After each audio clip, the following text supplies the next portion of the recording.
India TV YouTube channel को subscribe करें और बेल आइकन दबाएं।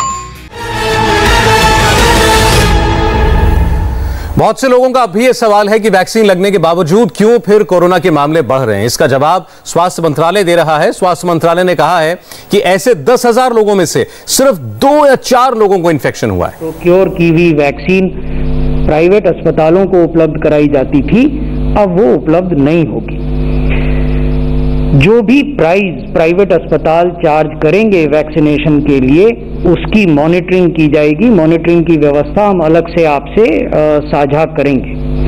तीसरा महत्वपूर्ण जो बिंदु है वो ये कि वो व्यवस्था जिसके तहत राष्ट्रीय कोविड वैक्सीनेशन कार्यक्रम में प्राइवेट अस्पताल 250 रुपए तक प्रति डोज चार्ज कर सकते थे, वो व्यवस्था समाप्त हो जाएगी। तो अब केवल 2 व्यवस्थाएं रहेंगी।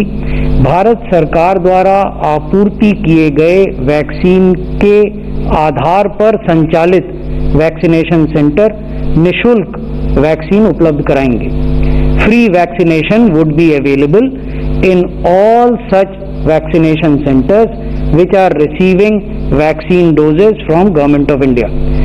Therefore, the vulnerable section, the poor section, the aged section will all be provided free vaccination in these vaccination centers where the vaccine as before would continue to be supplied by Government of India.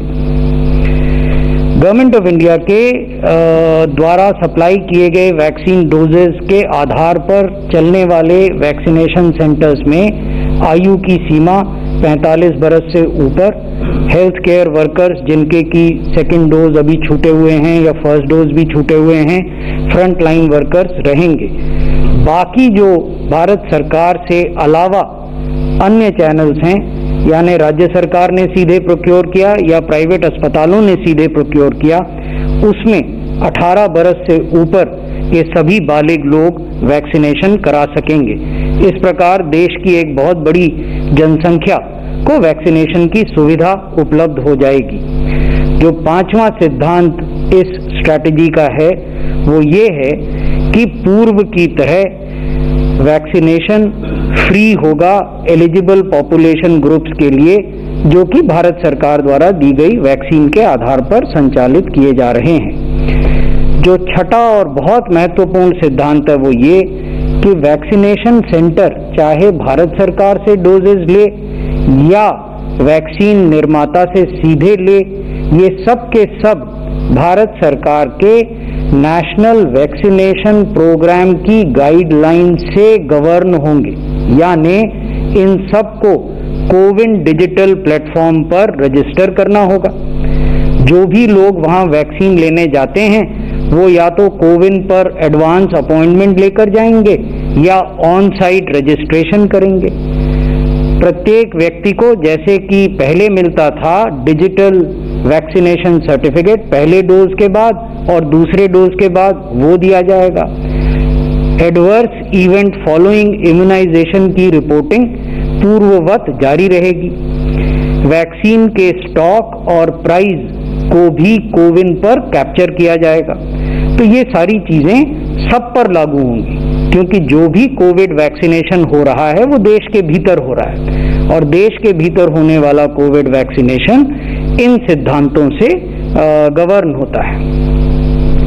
जो 7वां मुख्य बिंदु है वो ये है कि भविष्य में आने वाली वैक्सीन्स पर भी ये 50% भारत सरकार और 50% भारत सरकार के अलावा अन्य चैनल्स वाला सिद्धांत लागू होगा। इसके अलावा जो 8वां मुख्य बिंदु है वो ये है कि यदि कोई वैक्सीन निर्माता या उनके सब्सिडियरी या उनके ऑथराइज्ड एजेंट किसी रेडी टू यूज वैक्सीन को इंपोर्ट करते हैं जिसका निर्माण भारत में नहीं हो रहा है, वैसी स्थिति में ये जो पूरा अमाउंट है, ये पूरी जो क्वांटिटी है वैक्सीन की, ये भारत सरकार के अलावा जो चैनल हैं उसमें उपयोग की जा सकती है। 9वां सिद्धांत ये है कि भारत सरकार अपने हिस्से से पहले की तरह इसमें कुछ बदला नहीं है। भारत सरकार अपने हिस्से में से पहले की तरह सभी राज्य सरकारों को वैक्सीन अलॉट करेगी। एक बार में 15 दिन की वैक्सीन वो अलॉट करने की स्थिति में होंगे, यानी भारत सरकार एडवांस में राज्यों को ये बताएगी कि अगले 15 दिन में आपको इतने वैक्सीन की मात्रा प्राप्त होनी है। इसका निर्धारण कैसे किया जाएगा? इसका निर्धारण 3 पैरामीटर्स पर किया जाएगा। पहला पैरामीटर है कि परफॉर्मेंस क्या है राज्य की, यानी उनका औसत कंजम्पशन ऑफ वैक्सीन डोजेस क्या है, ये 7-डे रोलिंग एवरेज पर निकाला जाता है। दूसरा ये देखा जाएगा कि एक्सटेंट ऑफ इन्फेक्शंस उस राज्य में क्या हैं, यानी वहाँ एक्टिव केसेस कितने हैं। तीसरा वेस्टेज कितनी हो रही है। वेस्टेज एक नेगेटिव पैरामीटर है, अगर वेस्टेज ज़्यादा हो रही है तो उसका प्रतिकूल प्रभाव आवंटन पर पड़ेगा। तो ये एक तरह से स्टेट वाइज कोटा निर्धारित हो जाएंगे और इनको एडवांस में राज्यों को संसूचित कर दिया जाएगा। इससे फायदा ये होगा कि राज्य सरकारें बेहतर प्लानिंग कर पाएंगी कि उन्हें कितना वैक्सीन डोज भारत सरकार से मिल रहा है, कितना वो स्वयं प्रोक्योर करना चाहेंगे अगर करना चाहेंगे तब, और कितना उनके राज्य में स्थित प्राइवेट अस्पताल सीधे प्रोक्योर कर रहे हैं। So they would also have a bigger picture as well as a granular picture of availability as on date and future availability at least for the next fortnight. जो 10वां मुख्य बिंदु है इस पॉलिसी का वो ये है कि सभी प्रायोरिटी ग्रुप्स को सेकेंड डोज मिले और समय पर मिले। इसको मुख्य बल दिया गया है क्योंकि हमारा उद्देश्य ये है कि फुल प्रोटेक्शन प्रायोरिटी ग्रुप्स को मिले। ऐसा नहीं होना चाहिए कि पहला डोज मिल गया है और दूसरे डोज का समय हो गया है और वो नहीं मिल पा रहा। तो इसलिए प्रायोरिटी सेकेंड डोज को दी जाएगी, समय पर लोगों को मिले। अभी वर्तमान में CoWIN system automatically message generate करता है, एसएमएस, और भेजता है बेनिफिशरीज को बताने के लिए कि आपको अब सेकेंड डोज ड्यू हो गई है। जो 11वां सिद्धांत है वो ये है कि कोविन डिजिटल प्लेटफॉर्म में इस प्रकार के परिवर्तन किए जाएंगे जिससे कि ये सारी चीजें उसमें रिफ्लेक्ट हो जाएं। और अंतिम चीज ये है कि ये पॉलिसी 1 मई से लागू हो जाएगी और समय समय पर इसकी समीक्षा की जाएगी राज्यों से प्राप्त होने वाले फीडबैक के आधार पर। नमस्ते, मैं हूं मीनाक्षी जोशी।